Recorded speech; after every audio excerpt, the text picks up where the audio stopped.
But there's one thing he cannot touch. That's your faith. He said, faith, Raul, is up to you. You decide to hold on to it or let it go. Because there's many people out there, many, that are saying, the devil came and took my faith. And that's not biblical. You decide to keep your faith. See, faith is not a bumper sticker. It's not a bumper sticker. It's not a sticky. The ones we have around the computer to remind you and you forget anyway. All those little yellow sticky pads and you forget everything. You can't even read your own handwriting.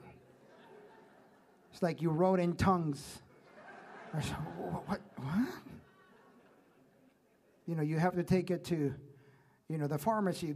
Can you tell me what this is?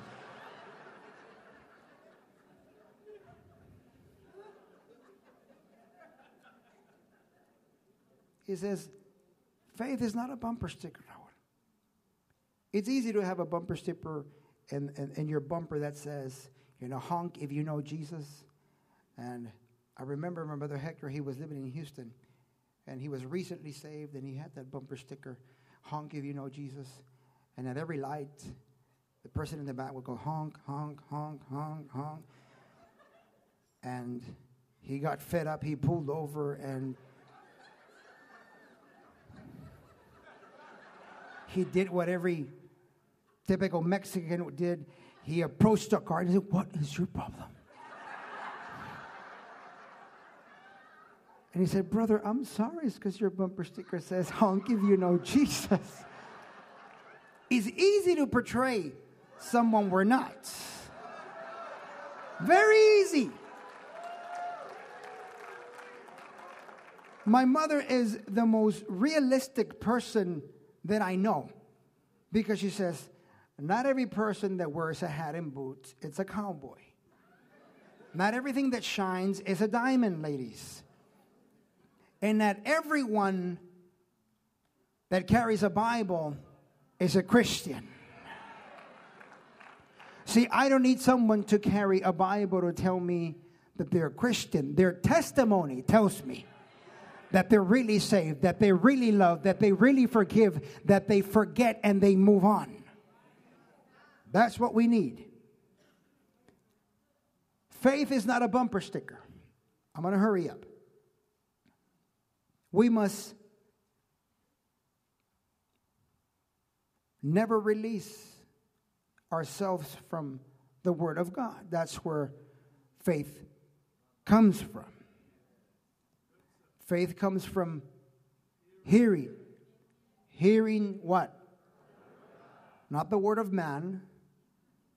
Not what the Democrats or the Republicans or the left wing or the chicken wing. Faith only comes through this word. Make no mistake, it just comes from, there's no substitute. There are many books out there, Christian books, and they're good, Bishop, and I'll recommend one. And I brought it with me, and I read it, and I go over it. It's a little green book. And someone in here wrote it.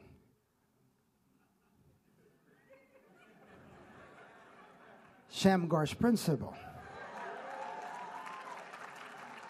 There's very few books that I recommend. It starts, have you ever felt overlooked? Right there. It got me. I don't want to read that book anymore. But I read it a bit and it blessed me. You have to Shamgar the situation. And I did. I used what I had and what I still have. You know what I have? I have faith. That's it. That's all I had. I didn't have a woman. I didn't have a house or money. I had nothing. But I have faith. See, we must stick to faith. In the second book of Samuel, I'm almost done, chapter 23, verse 9 and 10, I just want you to highlight it and you can study this at home.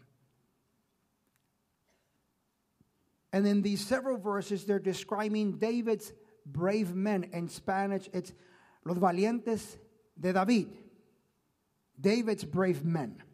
One of them catches my attention. In Spanish, his name is Eleazar or Eliezer.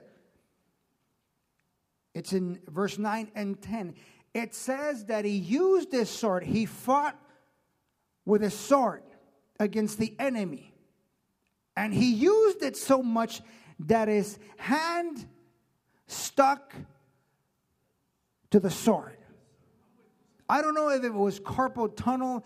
I don't know if it was so much blood from the enemy that made it stick.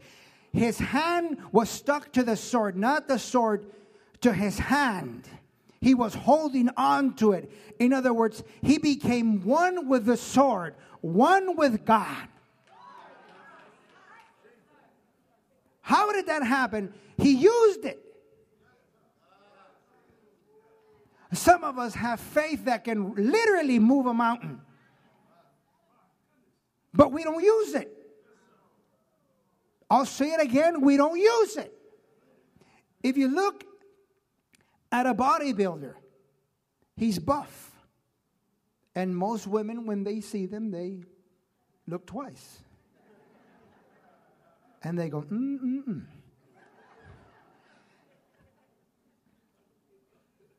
Our faith has that potential. If I were to take off my suit, you wouldn't see a six-pack because I haven't exercised. But if you look at my faith, it's just like a bodybuilder because I've been using it. I've been using it every day. I use it on Monday, Tuesday, Wednesday, Thursday, Friday, Saturday, Sunday, and again on Monday. The more you use it, it becomes stronger and firmer. It won't move.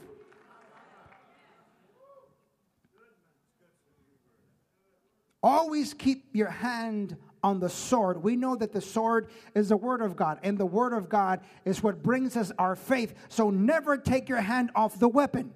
Never. This is the weapon that we must use. I was watching this cop show. I'm almost done here. And it's a trooper, and he pulls over somebody, and it's late at night.